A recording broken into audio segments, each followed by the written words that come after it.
Bismillahirrahmanirrahim. Assalamualaikum warahmatullahi wabarakatuh. Selamat pagi anak-anak. Bagaimana kabarnya hari ini? Semoga selalu dalam keadaan sehat walafiat dan selalu dalam lindungan Allah Subhanahu wa taala. Amin. Alhamdulillah, pada hari ini kita dapat bertemu kembali dengan Ibu Diana pada mata pelajaran otomatisasi tata kelola humas dan keprotokolan.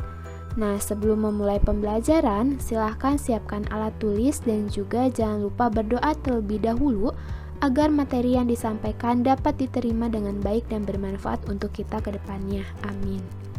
Baik, pada minggu lalu kita telah membahas mengenai regulasi bidang keprotokolan. Nah, regulasi itu sendiri merupakan suatu aturan yang dibuat oleh suatu lembaga atau organisasi atau instansi dengan tujuan tertentu. Untuk regulasi atau aturan dalam bidang keprotokolan ini diatur dalam Undang-Undang Nomor 9 Tahun 2010 tentang keprotokolan dan juga dalam Perkalan Nomor 40 Tahun 2015 tentang keprotokolan. Nah, pada pertemuan kita kali ini kita akan membahas mengenai pengelolaan kegiatan keprotokolan. Sebelum mulai materi yang pertama, Ibu akan menyampaikan terlebih dahulu tujuan materi pembelajaran kita hari ini, yaitu yang pertama, peserta didik mampu menguraikan aturan tata tempat. Yang kedua, mampu mengidentifikasi pengelolaan tata upacara. Ketiga, mampu memahami tata penghormatan dalam bidang keprotokolan. Yang keempat, mampu mengemukakan etika kegiatan keprotokolan. Dan yang terakhir, mampu mengimplementasikan pengelolaan kegiatan keprotokolan.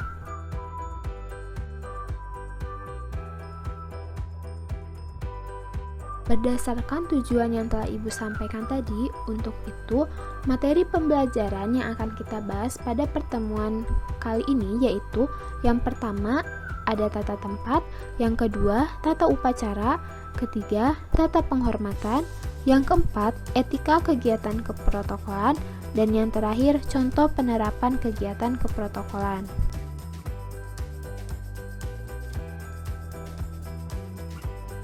Baik, sebelum masuk pada materi yang pertama, kita harus mengetahui terlebih dahulu nih, apa saja kegiatan keprotokolan itu. Nah, keprotokolan itu sendiri merupakan bagian penting dari suatu acara atau kegiatan, karena menyangkut kehormatan dan penghargaan pada setiap pelaku, baik untuk individu ataupun kelompok yang terlibat dalam suatu acara. Nah, pada dasarnya, kegiatan keprotokolan dalam sebuah acara itu meliputi tata tempat, tata upacara, dan tata penghormatan. Dengan menguasai ketiga hal tersebut, maka suatu acara tidak akan terjadi kesalahpahaman yang akan menyebabkan acara atau kegiatan menjadi tidak berjalan dengan baik atau lancar sesuai dengan regulasi yang berlaku. Nah, untuk lebih jelasnya, mari kita simak penjelasan dari masing-masing kegiatan tersebut. Baik, untuk yang pertama yaitu mengenai tata tempat. Apa sih yang dimaksud dengan tata tempat itu?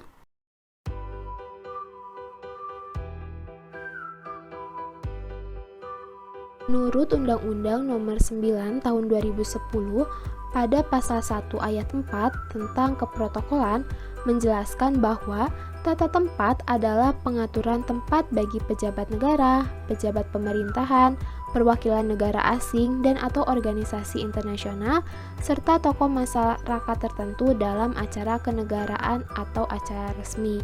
Nah, tata tempat di sini berarti penempatan mengenai tempat bagi pejabat negara, pejabat pemerintahan, perwakilan negara asing dan atau organisasi internasional, serta tokoh masyarakat tertentu dalam acara kenegaraan atau acara resmi.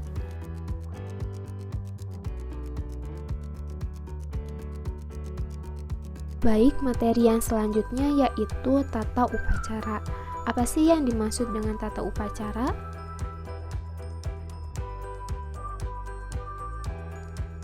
Tata upacara merupakan suatu aturan yang digunakan dalam melaksanakan suatu upacara dalam suatu acara resmi atau kenegaraan. Dalam kegiatan keprotokolan, upacara yang sering dilaksanakan itu yaitu upacara bendera yang bersifat resmi atau kenegaraan. Nah, upacara bendera sendiri dapat diartikan sebagai gerakan atau tindakan yang ditata dan dirangkai dengan disiplin dan tertib. Nah, pada dasarnya, upacara bendera merupakan bentuk dari pencerminan berbagai nilai-nilai budaya bangsa yang merupakan suatu cerminan dari peradaban bangsa. Hal tersebut yang menjadi ciri khas yang membedakan dengan bangsa lainnya.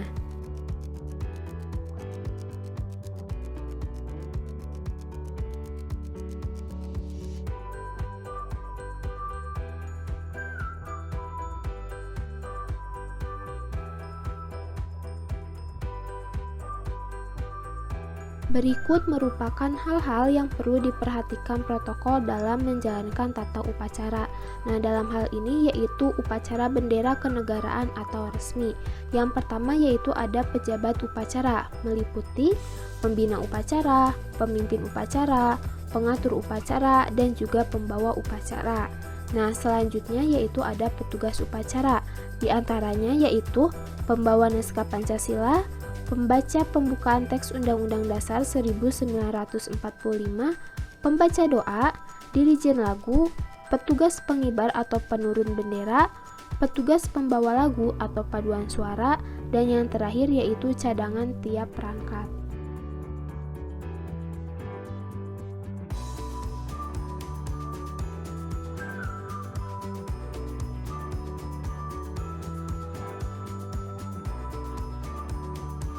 Hal yang perlu diperhatikan selanjutnya yaitu perlengkapan upacara.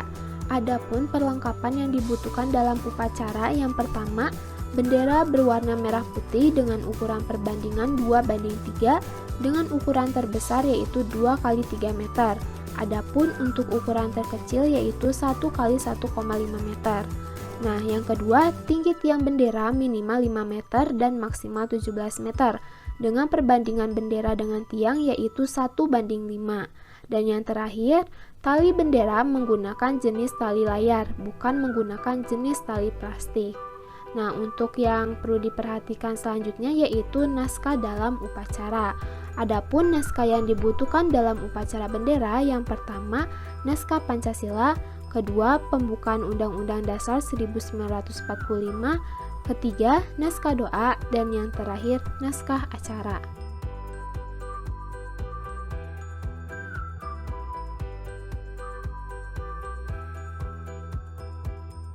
Baik, materi bahasan yang selanjutnya yaitu tata penghormatan. Nah, apa sih yang dimaksud dengan tata penghormatan? Nah, tata penghormatan itu merupakan suatu aturan yang dilakukan untuk memberikan penghormatan pada pejabat negara, pejabat pemerintahan, dan juga tokoh masyarakat tertentu.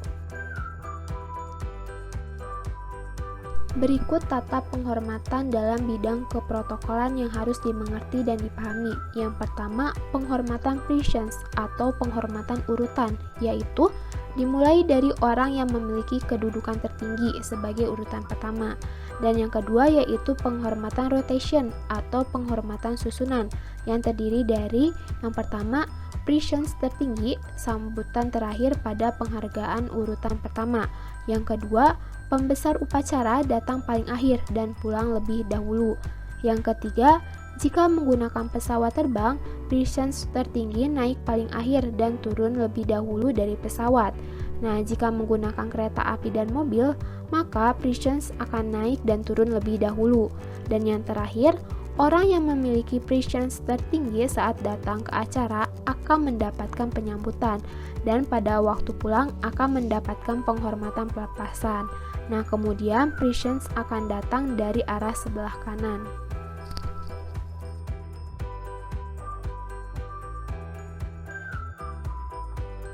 Baik, materi pembahasan yang selanjutnya yaitu mengenai etika kegiatan keprotokolan.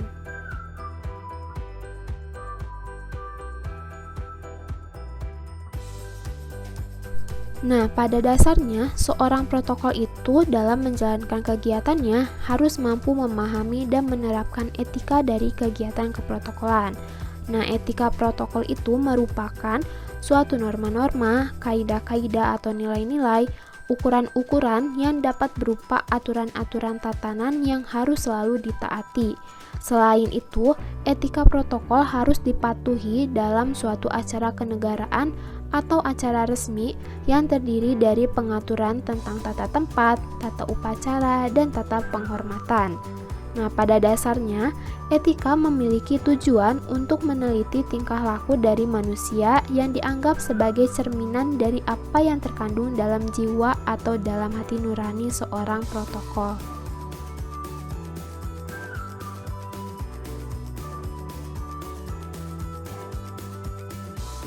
Baik, untuk materi pembahasan yang terakhir yaitu mengenai contoh penerapan kegiatan keprotokolan.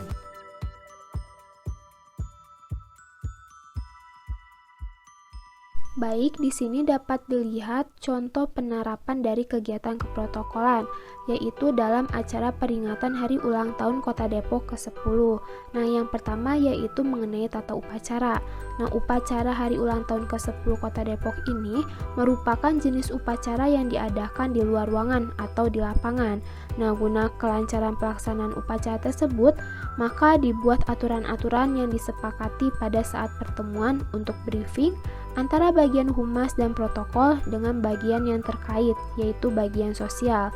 Nah, ada beberapa aturan yang meliputi komponen yang terlibat dalam upacara, perlengkapan upacara, dan juga urutan acara dalam upacara, mulai dari pembukaan hingga ke penutupan.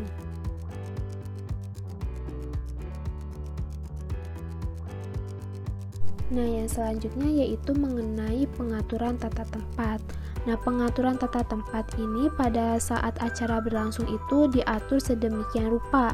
Hal tersebut mengacu pada situasi dan kondisi tempat, sifat acara, serta keputusan, sehingga acara dilaksanakan di lapangan menggunakan tenda beserta kursi-kursi untuk tempat undangan, serta panggung kecil untuk menyampaikan pidato, sementara peserta dan petugas berdiri di lapangan.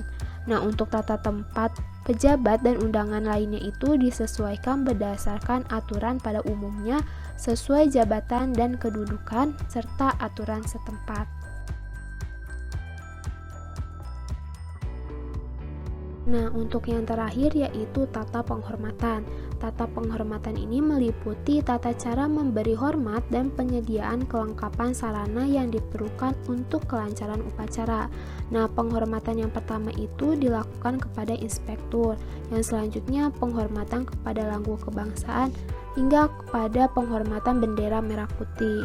Nah, selain itu juga sebagai bentuk penghormatan lainnya yaitu ada pembacaan Panca Prasetya Korpri, pembacaan Pancasila, dan juga pembacaan Undang-Undang Dasar 1945.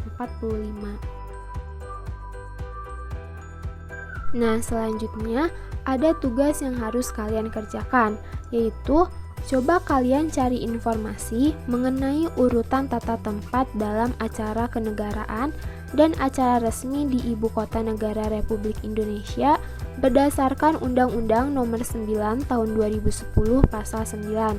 Lalu kalian tulis di buku catatan masing-masing dan kirim melalui personal chat untuk dinilai oleh ibu. Semangat mengerjakan! Baik, sampai di sini materi pembahasan kita pada hari ini. Semoga dapat dimengerti dan dipahami serta tentunya dapat bermanfaat untuk kita semua. Jika ada materi yang masih bingung dan kurang dimengerti, silahkan kalian dapat bertanya langsung kepada ibu melalui WhatsApp group ataupun chat personal. Terima kasih atas perhatiannya. Semoga kalian sehat selalu, tetap jaga kesehatan, jaga kebersihan, dan jangan lupa kerjakan tugas yang diberikan oleh ibu dan juga guru-guru lainnya. Terima kasih. Wassalamualaikum warahmatullahi wabarakatuh.